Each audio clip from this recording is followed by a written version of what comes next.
ये कहानी एक सत्य घटना पर आधारित है। दिल्ली से बड़ी खबर आ रही है। खून से लथपथ एक लड़की की लाश मिलने से सनसनी फैल गई कि लाश इस जगह पर मिलना अपने आप में कई सवाल खड़े करता है। ये इलाका जो है वो पूरी तरह से डिफेंस का इलाका है। 23 जून 2018 दोपहर 1:28 पे दिल्ली पुलिस कंट्रोल रूम में एक कॉल आती है। फोन करने वाला घबराई हुई आवाज में बताता है कि दिल्ली कैंट मेट्रो के पास रोड पर एक महिला खून से लथपथ पड़ी है। पुलिस फौरन मौके पर पहुंचती है। दिल्ली कैंट जैसे सेंसिटिव एरिया में लाश मिलने से हड़कंप मच जाता है। पहली नजर में यही लगता है कि मामला रोड एक्सीडेंट का है, मगर तभी पुलिस की नजर महिला के गले पर पड़ती है। किसी धारदार हथियार से गला काटा गया था और खून अब भी बह रहा था। पुलिस तुरंत उस महिला को पास के DDU हॉस्पिटल ले जाती है, मगर डॉक्टर उसे डेड डिक्लेयर कर देते हैं। महिला के गले पर चाकू के निशान देख पुलिस को समझ तो आ गया था कि मामला कत्ल का है और कातिल इसे एक्सीडेंट की शक्ल देना चाहता था। इसलिए कातिल ने महिला का गला काटकर हत्या करने के बाद महिला को कार से बाहर फेंका होगा और फिर उसी कार से उस महिला को कुचलते हुए भाग गया होगा। उस महिला को एक बार नहीं बल्कि 3 से 4 बार गाड़ी से कुचला गया था।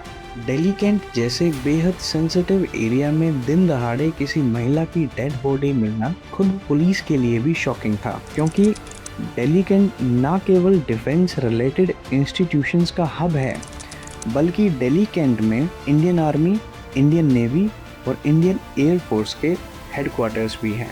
और क्योंकि अब ये मामला सिर्फ एक एक्सीडेंट नहीं था, ये एक बेरहमी से किया गया मर्डर था, इसलिए पुलिस तुरंत जांच पड़ताल शुरू कर देती है। शुरुआती कुछ घंटों तक तो लाश की पहचान हो ही नहीं पाई, मगर जब लाश की पहचान होती है तो पूरे डिपार्टमेंट में अफरा तफरी मच जाती है, क्योंकि मरने वाली महिला कोई आम महिला नहीं थी। ये एक बेहद ही हाई प्रोफाइल मामला था। पुलिस अब जल्द से जल्द कातिल और कत्ल की वजह की तलाश में लग जाती है, और फिर पुलिस इन्वेस्टिगेशन में जो खुलासा होता है उसे जानकर हर किसी के पैरों तले मानो जमीन खिसक जाती है। जगह में इन्होंने चाकू से वो उनके गले पे मारा। उसके बाद इस लेडी को उन्होंने नीचे धक्का दिया, लेडी गिर जाती है और उन्होंने गाड़ी को टर्न ओवर किया है। वेलकम टू द शो, मैं हूं Girish and you are watching Shailja Dwivedi murder case. अब यहाँ से कहानी उस तरफ करवट लेने वाली है जहाँ अंजाम अच्छा नहीं होगा। कातिल और कत्ल की वजह के बारे में जानकर आप भी शॉक रह जाएंगे, इसलिए पहले समझते हैं कि ये महिला कौन है और फिर हम सारे एविडेंसेस को क्लोज इन्वेस्टिगेट करते चलेंगे। मर्डर के दिन शाम 4:30 बजे इंडियन आर्मी में major Amit Dwivedi Narayana police station में अपनी बीवी की मिसिंग रिपोर्ट लिखवाने जाते हैं। दरअसल मेजर अमित की पत्नी शैलजा द्विवेदी सुबह 10 बजे घर से आर्मी बेस हॉस्पिटल के लिए निकली थी और अब तक घर नहीं आई। उनका मोबाइल भी स्विच ऑफ आ रहा था। नारायणा पुलिस जैसे ही मेजर की रिपोर्ट लिखती है, फौरन बाकी थानों को सूचना भेज दी जाती है, मगर कुछ देर बाद ही नारायणा पुलिस को एहसास होता है जिस महिला की लाश दिल्ली कैंट एरिया में मिली है उसका हुलिया मेजर अमित की मिसिंग वाइफ के हुलिये से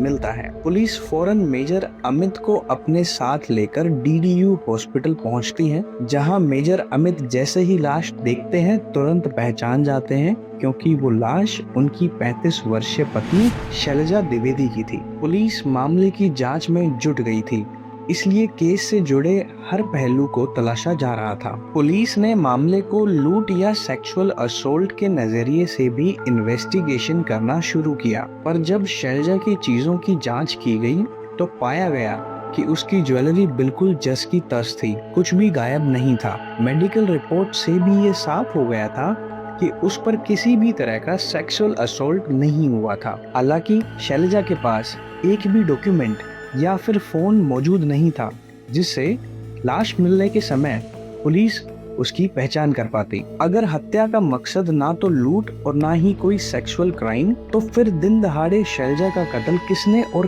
क्यों किया? शैलजा का परिचय सिर्फ मेजर अमित की पत्नी के तौर पर नहीं था, बल्कि अमृतसर की रहने वाली शैलजा 2017 में मिस इंडिया अर्थ फाइनलिस्ट थी और मिस अर्थ क्रिएटिव का खिताब भी जीत चुकी थी।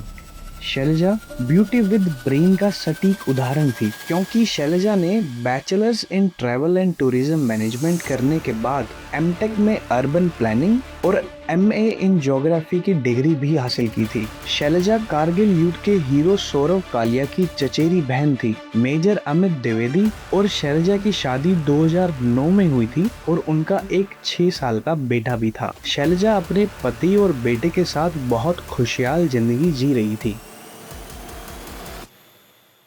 ये बात है 2015 की, जब नागालैंड के दीमापुर में मेजर अमित द्विवेदी की पोस्टिंग थी। उसी वक्त मेजर निखिल हांडा भी वहीं तैनात था। सेना में साथ काम करते हुए दोनों मेजर्स के बीच अच्छी दोस्ती हो गई थी। मेजर निखिल हांडा अकेला रहता था, जबकि मेजर अमित अपनी पत्नी शैलजा द्विवेदी और बच्चे के साथ रहते थे। एक दिन दोस्ती के नाते मेजर हांडा मेजर अमित के घर गया। ये पहली बार था जब उसकी मुलाकात शैलजा द्विवेदी से हुई। पहले कुछ हल्की फुल्की बातचीत हुई और फिर धीरे धीरे ये बातें दोस्ती में बदलने लगी।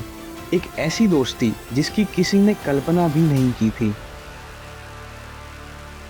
भरोसे और रिश्ते को निभाने के लिए जो लक्ष्मण रेखा होती है, उसे लांघ लिया गया था। निखिल हांडा और शैलजा द्विवेदी की दोस्ती वक्त के साथ साथ और गहरी होती गई। जहां पहले दोनों कभी कभी मिलते थे और बातचीत अक्सर फोन तक ही सीमित थी, वहीं अब अक्सर वीडियो कॉल भी शुरू हो गई थी। रिपोर्ट्स की माने तो शैलजा और निखिल हांडा तब वीडियो कॉल किया करते थे जब मेजर अमित द्विवेदी ड्यूटी पर होते थे। ये सिलसिला 2015 से लेकर 2018 के शुरुआती महीनों तक जारी रहा। फिर एक दिन जब शैलजा निखिल हांडा से वीडियो कॉल पर बात कर रही थी, तभी मेजर अमित द्विवेदी अचानक घर आ गए और उन्होंने अपनी पत्नी को रंगे हाथों पकड़ लिया। अमित का गुस्सा 7वें आसमान पर था। दोनों के बीच तीखी बहस हुई। अमित ने साफ साफ चेतावनी दी, आज के बाद तुम निखिल हांडा से कोई बात नहीं करोगी। अमित यही नहीं रुके, उन्होंने निखिल हांडा को भी साफ शब्दों में धमकी दी कि आज के बाद शैलजा से कोई संपर्क मत रखना, वरना अंजाम अच्छा नहीं होगा। ने इनको एक बार वीडियो कॉलिंग पे पकड़ा था, तब से इनको डाउट था और इस बात को लेकर के इसने निखिल भाई हांडा से भी बात की थी और अपनी वाइफ से भी एक बार बात की थी। ये बिल्कुल नहीं चाहते थे कि अमित निखिल भाई हांडा इनके घर के आसपास भी या इनके फैमिली के आसपास भी दिखे। निखिल हांडा ने कुछ वक्त तक तो इस धमकी को सीरियसली लिया। अगले कुछ महीनों तक दोनों के बीच कोई बातचीत नहीं हुई, लेकिन वक्त बीतने के साथ एक बार फिर दोनों ने चुप चुप के बात करना शुरू कर दिया। इसी बीच 2018 के अप्रैल महीने में मेजर अमित द्विवेदी का ट्रांसफर दिल्ली हो जाता है। इस वजह से वो अपनी पत्नी शैलजा और बच्चे के साथ दिल्ली शिफ्ट हो जाते हैं और आर्मी क्वार्टर्स में रहने लगते हैं। तभी एक दिन शैलजा द्विवेदी का छोटा सा एक्सीडेंट हो जाता है, जिसमें उनके पैर में चोट लग गई। ये चोट सीरियस तो नहीं थी, लेकिन इस वजह से उन्हें लगातार पैर में दर्द रहने लगा था। ट्रीटमेंट के लिए वो दिल्ली के आर्मी हॉस्पिटल गई, जहां डॉक्टर्स ने सलाह दी कि उन्हें कुछ हफ्तों तक रेगुलर फिजियोथेरेपी करवानी होगी। शैलजा रोज की तरह आज भी फिजियोथेरेपी के लिए घर से निकली। आर्मी द्वारा दी गई सरकारी गाड़ी में उनके ड्राइवर ने उन्हें हॉस्पिटल के बाहर ड्रॉप किया, लेकिन कुछ टाइम बाद जब ड्राइवर रोज की तरह शैलजा को लेने के लिए हॉस्पिटल पहुंचता है, तो वहां से जवाब मिलता है कि आज शैलजा द्विवेदी ट्रीटमेंट के लिए आई ही नहीं। ड्राइवर शॉक था। वो कुछ देर वहीं रुका, फिर दोबारा इंक्वायरी की, लेकिन आंसर वही था, शैलजा हॉस्पिटल पहुंची ही नहीं। अब सवाल था, अगर शैलजा हॉस्पिटल नहीं गई तो फिर कहाँ गई? ड्राइवर ने तुरंत ये इन्फॉर्मेशन मेजर अमित द्विवेदी को दी। जैसे ही अमित ने सुना कि शैलजा हॉस्पिटल पहुंची ही नहीं, उन्होंने इमीडिएटली शैलजा का नंबर ट्राई किया, लेकिन उनका फोन स्विच ऑफ था। अमित की टेंशन और बढ़ने लगी।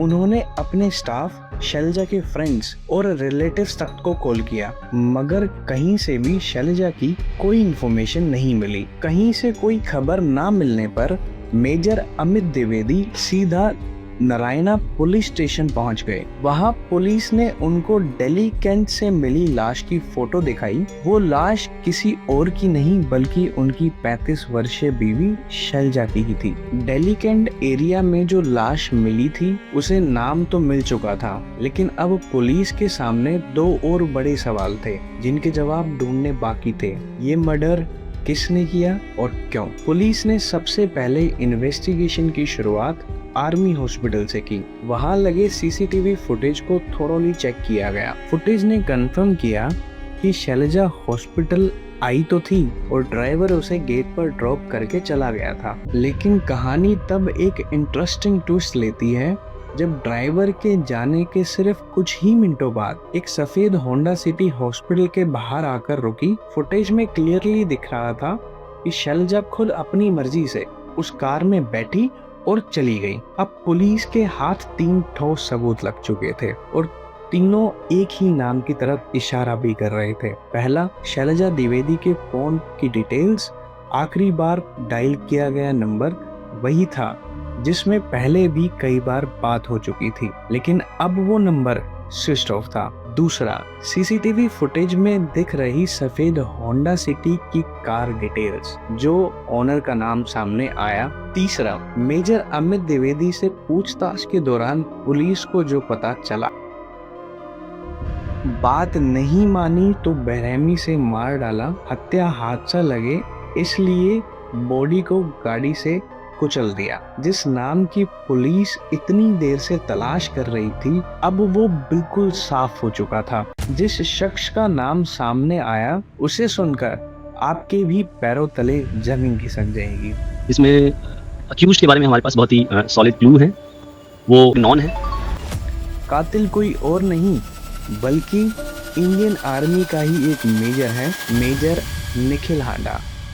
अब पुलिस ने सबसे पहले मेजर निखिल हांडा के बारे में इंफॉर्मेशन कलेक्ट करनी शुरू की। पुलिस ने उसके फोन की लोकेशन ट्रेस की। सीसीटीवी फुटेज में जो सफेद होंडा सिटी दिखी थी उसमें बैठने के बाद शैलजा और मेजर निखिल हांडा की लोकेशन एक ही जगह ट्रैक हुई। जांच में पुलिस को एक और बहुत ही इम्पोर्टेंट क्लू मिला। मेजर निखिल हांडा काफी टाइम से शैलजा से मिलने की कोशिश कर रहा था। फोन कॉल डिटेल्स की जांच की गई और जो सामने आया वो चौंकाने वाला था। शैलजा और निखिल हांडा के बीच वारदात के दिन की सुबह फोन पर बात हुई थी। इस कॉल में पहले ही डिसाइड हो चुका था कि आज दोनों मिलने वाले हैं। हॉस्पिटल से व्हाइट होंडा सिटी में पिक करने के बाद मेजर निखिल हांडा शैलजा पर प्रेशर डालता है कि वो मेजर अमित को डिवोर्स देकर उसके साथ शादी कर ले, लेकिन शैलजा इस बात के लिए साफ मना कर देती है। इसी वजह से दोनों के बीच काफी तीखी बहस भी हुई। अगर मेरी नहीं हुई तो किसी की नहीं होने दूंगा, ये बोलकर निखिल ने अपने पास रखे स्विस नाइफ से शैलजा का गला काट दिया और चलती गाड़ी से उसे नीचे फेंक दिया। हत्या को एक्सीडेंट दिखाने के लिए निखिल ने शैलजा की लाश को अपनी गाड़ी से रौंद दिया और फिर वहां से भाग गया। हत्या को अंजाम देने के बाद निखिल हांडा सीधे अपने घर पहुंचता है। वहां वो अपनी वाइफ से भी मिलता है जैसे कुछ हुआ ही ना हो। फिर सबूत मिटाने के इरादे से अपनी गाड़ी को ठिकाने लगाने के लिए मेरठ की तरफ निकल पड़ता है। इधर दिल्ली पुलिस को एक टिप मिलती है कि निखिल हांडा को दिल्ली मेरठ हाईवे पर उसकी कार में देखा गया है। ये खबर मिलते ही पुलिस फौरन हरकत में आ जाती है। निखिल को पकड़ने के लिए कई टीमों का गठन किया जाता है और उसके पॉसिबल एस्केप रूट्स को ब्लॉक करने की प्लानिंग शुरू हो जाती है। पुलिस की टीम ने पूरी अलर्टनेस के साथ ऑपरेशन को अंजाम दिया। बिना किसी हड़बड़ी के खामोशी से निखिल हांडा की लोकेशन ट्रैक की गई। जैसे ही सही वक्त आया, पुलिस ने उसे घेर लिया और बिना किसी झड़प के अरेस्ट कर लिया। निखिल के चेहरे पर हैरानी साफ दिख रही थी। वो सोच भी नहीं सकता था कि पुलिस इतनी जल्दी उसे पकड़ लेगी। शैलजा द्विवेदी मर्डर केस में गिरफ्तार किए गए मेजर निखिल हांडा को पटियाला कोर्ट में पेश किया गया। वहां उसने बिना किसी हेजिटेशन के अपना गुनाह कबूल कर लिया। इस केस से हमें ये सीख मिलती है कि जब रिश्ते में झूठ, धोखा और बेवफाई की एंट्री होती है तो उसका अंजाम अक्सर खौफनाक ही होता है। जब मेजर अमित द्विवेदी ने शैलजा को निखिल से दूर रहने के लिए कहा और निखिल को धमकी दी, तो शायद ही उन्होंने सोचा होगा कि निखिल का ऑब्सेशन इस हद तक चला जाएगा। जब कोई इंसान किसी को लेकर हद से ज्यादा ऑब्सेस्ड हो जाता है तो वो सही और गलत का फर्क भूल जाता है। निखिल ने भी यही किया। उसके दिमाग में शैलजा को पाने का फितूर इस कदर सवार हुआ कि शैलजा आज इस दुनिया में नहीं है। तो ये था आज का केस। जल्द मिलते हैं एक नई केस के साथ। ख्याल रखिए अपना।